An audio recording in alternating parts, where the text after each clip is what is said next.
Hey, and welcome back to another episode. In this episode, we're going to be talking about how the leadership landscape is constantly changing and evolving. And as we head into 2024, I am anticipating several key trends that are poised to reshape how leaders operate and succeed this year. This is Tim Staten with Tim Stating the Obvious. What is this podcast about? It's simple. You are entitled to great leadership everywhere you go, whether it's to church, whether it's to work, whether it's at your house, you are entitled to great leadership. And so in this podcast, we take leadership principles and theories and turn them into everyday, relatable, and usable advice. And a quick disclaimer, this show, process, or service by trademark manufacturer, otherwise does not necessarily constitute an implied endorsement of anyone that I employed by or favors them in representation. The views are expressed here in my show are my own expressed and do not necessarily state or reflect those of any employer. All right, so let's dive right into it, into the areas that you should already be preparing for. Now, last year, if you remember, I released another trends for 2023 that I believe that was going to be incredibly relevant and necessary for us as we moved forward. But this year, I still believe this is the number one issue that we're going to have to keep working on this year, and that is building trust and psychological safety in our work environments. In an increasingly volatile world, trust has to be paramount. Leaders who value transparency, open communication, and psychological safety will empower their teams to navigate through times of uncertainty. And if you don't think that this year is going to be an uncertain time, you've got yourself fooled. One, it's an election year. Anything and everything can happen during this year. We talked about in the last episode, we got a lot of things going on globally that kind of have things up in turmoil. We have a lot of economic issues that we're dealing with. We have a lot of new currencies coming up on the landscape. We have a lot of new alliances. BRICS is another one that is competing in the environment that we currently use to dominate. We're still doing well, but we used to dominate. So when in times of uncertainty, we need to make sure that we're focusing on building trust amongst our teams. Trust is the foundational layer to every relationship, and it's even more so in the work environment. So we need to make sure that we are valuing transparency, right? We want people to feel safe that they can bring up unpopular opinions, because I will tell you, it is probably the unpopular opinion that is probably right that nobody is saying in your room, right? So if you're having a meeting and somebody has a thought in their mind, they're like, you know what, I should probably say this. This is probably going to be a problem, but I'm a little bit fearful that it goes against how the group is thinking. Or I'm going to hold back because I'm not quite sure. It might be an unpopular opinion. I could get fired for saying this. You want to create an environment where people feel safe and empowered to talk. We need people to share good ideas, and it can come from the most unlikely places that you can possibly think of, and you're going to get it, and it's going to be great when it finally does happen. And you're going to be like, you know what? I never thought about that as being a possibility. I never thought that what you said would actually happen, and you know what? It probably will. Let's find a way to mitigate this risk, right? And as leaders, we mitigate risk. That's all we do. We empower people and we mitigate risk. As we talked about psychological safety, we still need to be concerned with developing human-centric leadership skills. Because if we don't have people seeking development on human-centric leadership skills, then we're never going to get to building teams of trust, and we're never going to be able to create a psychologically safe environment for our people to work in. Those two just go kind of hand in hand, and that's the reason why I'm listing them one after another. And in effective leadership, we need to rely on empathy and active listening and emotional intelligence. That all goes into the human-centric leadership skills. Leaders who are going to be connected with their teams on a human level are going to foster a stronger relationship, and it's going to drive employee engagement. It's just a natural fact. All too often people are being treated as transactions, like, hey, you're in here, I'm paying you to work, you pay a service, goodbye, see you later. No, we need to talk to people. We need to get to know people. We need to understand what drives them. We need to understand what their fears are, what their concerns are. What brings them joy in their life. How well do you know your people in the workplace that will actually get after that? It's just an interesting thought. And if you ask people in your area, you'll be surprised at how little they actually know about their coworkers and the people that work on their team. And I say this because if we look at the Gallup poll for last year at the American Workplace Report, they found that only 33% of employees are really engaged in their jobs, and they're highlighting the need for improved leadership to drive motivation and commitment. People will only feel as committed to the team as their immediate manager and supervisor is committed to their team. And if they feel that disconnect, like their manager or their immediate leadership is not as engaged into something that they're engaged into, it's going to create that tension and they're not going to be as engaged. I believe that we can get well above 33% in the workplace if we focus on human-centric leadership skills. In a study by Google, they indicated that psychological safety on teams fostered by empathetic and considerate leadership was like the single most important factor in team effectiveness. And that's huge. I can tell you with my own personal life, if I'm on teams where I feel like my leadership actually cares about me as an individual, I will perform harder. And I have always taken that into any position that I have gone into in any job, where I will always value and treat each and every person and get to know them. And I want to hear the things that I don't want to hear, because that's what I need to hear to help mitigate the risks. And then we talk about emotional intelligence. Researchers like Daniel Goleman and Richard Boyatzis, they've shown a strong correlation between high emotional intelligence and leadership, high emotional intelligence in leaders, and positive organizational outcomes like employee retention, increased productivity, and improved customer satisfaction. I mean, if you think about it from a bottom line perspective, if your workers are more engaged and they're staying longer at the company, it provides more stability for that organization. And if they're more engaged and they're thriving, then their increase in productivity will happen. And then the customer is going to get the value out of how everybody is starting to care a little bit more about the company, a little bit more about the product, and a little bit more about the job that they do. And that's going to increase customer satisfaction, because they're going to get the receiving end of all of that, which is incredibly important. Because why do you have a business? Because you want customers, because you want more money. That's it. A business is money in. That's it. That's all it is, right? And if we can't understand how to lead with emotional intelligence and create trust and foster psychological safety on our teams, then leading through volatile times and uncertainty is going to be even harder. I just have a feeling that next year is going to be even harder with economic instability. There's still geopolitical tensions and climate change that still remain significant challenges for folks. And leaders need to be able to adapt and be more agile when it comes to recognizing that we need to make strategic decisions about uncertain environments. And if you haven't listened to the Cynefin Framework podcast I did probably about in 2020, it's probably season 1 or season 2 if you go back and listen to it. It's a really good episode on a framework on how to navigate through uncertain times. And I talked a little bit last back in December when I did a live session, and that was pretty good too. So I just want to make sure that you get every valuable resource that is out there, because as we move through volatile and uncertain times, it's going to take strong leadership. It's going to take strong leadership and human-connected leaders to make that happen. And then we need to enhance our virtual leadership and collaboration skills.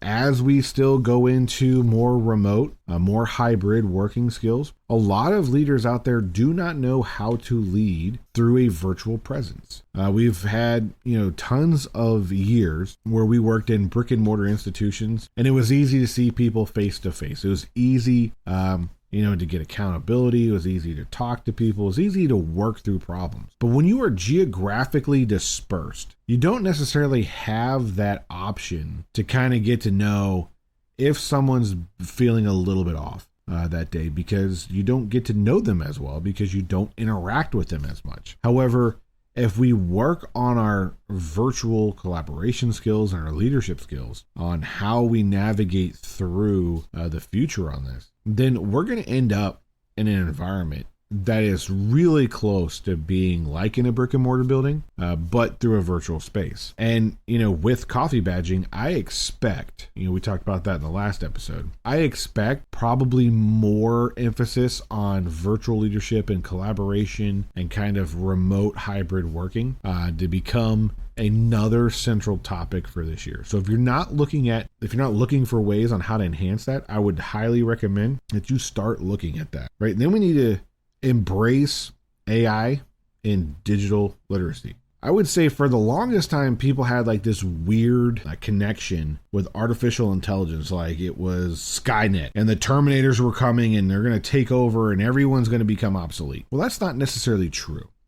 I think we need to approach AI and artificial intelligence as a tool, right? It is one more thing to help you be more successful faster, be more efficient faster, create more things faster, because all it's going to do is put out what you put into it. So if you put garbage in, you're going to get garbage out. Artificial intelligence is not smarter than you. It may be able to go get more knowledge to help you collaborate and put everything else together. But artificial intelligence is not smarter than you. And I don't care what anybody says, I will argue this to the point of death. Artificial intelligence is made by humans, so therefore it is inherently flawed. So if you operate that machinery and that tool, what you get out of that is what you put into it.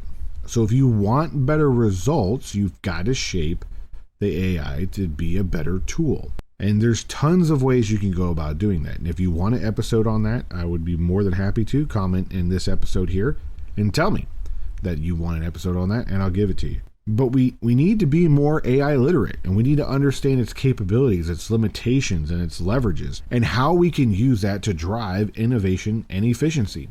Over the last 2 years, I would say AI is starting to come up and be more popular. It's still not really well known, and people really don't get everything that it can do for you. But at the end of the day, it still needs that human connection to make it more personalized. It needs that human-centric connection to make sure we're being ethical with what we're doing with AI. And that takes leadership because you have to be ethical in what you're doing. Otherwise, you're going to lose trust and confidence of your customers. It's going to happen. And as we educate ourselves about AI, we need to continuously remember that we need to be lifelong learners and continuously develop ourselves. There's tons of books out there. There's tons of literature. There's this podcast. There's my website where I post, bi-weekly blogs on there that you can read. Anything and everything that you can do to make yourself wiser and smarter, we need to be doing that. We need to embrace a growth mindset and emulate that for our people. We need to continually update our skills and keep up with the pace of evolving trends. And if you're not reading books, if you're not interacting with new and cutting edge technologies and new and cutting edge ways, or challenging the way that you currently see things and look at it, and challenge how can I look at it better in a different way, then you're going to get left behind and you're going to find yourself obsolete. So we need to remember we are continuous lifelong learners, and we need to put that into our organization so our organizations can be continuous lifelong learners, and we learn from ourselves, our past, and we can move forward into the future. Now, the last two areas that I'm going to talk about, I'm not quite sure how I feel about these, because I would say in majority of the research that I did, they still came up as hot topics. But I would argue it's probably not that big of a deal and that big of an issue. I believe that most businesses and most organizations are doing this correctly. And anything and everything that gets brought up to a public light is probably because something was handled incorrectly, treated people not like people, and resulted in people being disgruntled and upset and thinking that the world should know how horrible an organization treated them, and rightfully so in many instances. So I would say, when we talk about championing diversity, equity, and inclusion, this is not going to be a separate initiative, but it's going to have to be woven into the fabric of your organizations and who you are as a leader. We have to make sure that we're looking at this in a way where we understand our unconscious biases, and we make sure that we're equitable to everybody. I didn't say equal to everybody. I said equitable to everybody. Because oftentimes we say, oh, everybody needs to be equal. Well, you can't make everybody equal. That's impossible. Not everybody can be equal. We are all born into this world. That's as equal as we get. After that, you kind of need to look at the populations, because if you live in an area that just doesn't have a certain people group that you're looking for, well, you can't make something that doesn't exist. You can try to attract it, try to have, things set in place to bring those into your company. You can recruit it, right? But if you're not fully meeting up to what people say that you should be meeting up to, take a look at your population and then do the percentage breakdowns of the population area of which you live and work in. Local, start out local, do city, county, state, then nation. And if you're within the ranges of the ratios and the percentages of what's living there, you're doing pretty good. Don't beat yourself up, right? We can always do better, but don't beat yourself up. You're doing good. And I think my gut tells me that most businesses and organizations are doing this right. Everyone's trying to be more inclusive. Everyone's trying to make sure that everyone has the ability to have a seat at the table as long as you are certified and qualified to do the job. I think that's a big one. Lastly, businesses, it's a growing trend with the Gen Z that social responsibility is placed on an organization, right? So employees and consumers increasingly value companies with a strong sense of purpose and commitment to social responsibility. So leaders who really focus on sustainability, right? How long can I reuse a bag, or how long can I reuse a water bottle? Is this friendly for the economy? How long can this product last? And then, are we ethical with our practices? Are we doing the right things to make sure that we're not harming any animals or harming any people or doing anything to the environment that we shouldn't be doing? And then getting out there and engaging with the community. Community engagement is going to be critical coming up this year. If you are not on any type of social media engaging with your customers and engaging with potential customers and letting them know what you're doing when it comes to sustainability and ethical practices, or even just talking to them and saying, hey, this is what we're doing. I want to give you a peek behind the curtain. You're going to end up losing customers. And studies have shown that organizations and businesses that are doing this now, they have strong customer satisfaction. They have strong brand recognition amongst their customer base and non-customer base, because they're pushing themselves out there. They're putting themselves out there to make sure that they're communicating with people. And open communication goes back to what we had talked about at the beginning. Human-centric leadership. Human-centric leadership is critical next year. Critical. We have to make sure that we are looking at creating and building trust in everything that we do moving on this year. Creating safe places, psychological safety for people to be able to voice dissension, to be able to voice unpopular terms and conditions that you may need to hear so that you don't come into an issue. If you're not creating that place, people will not speak up. And then we got to make sure that we have empathy and we actively listen and we use emotional intelligence, and we're developing ourselves to navigate through this. And then if you're not focusing on these areas, you're not doing yourself or your organization any good.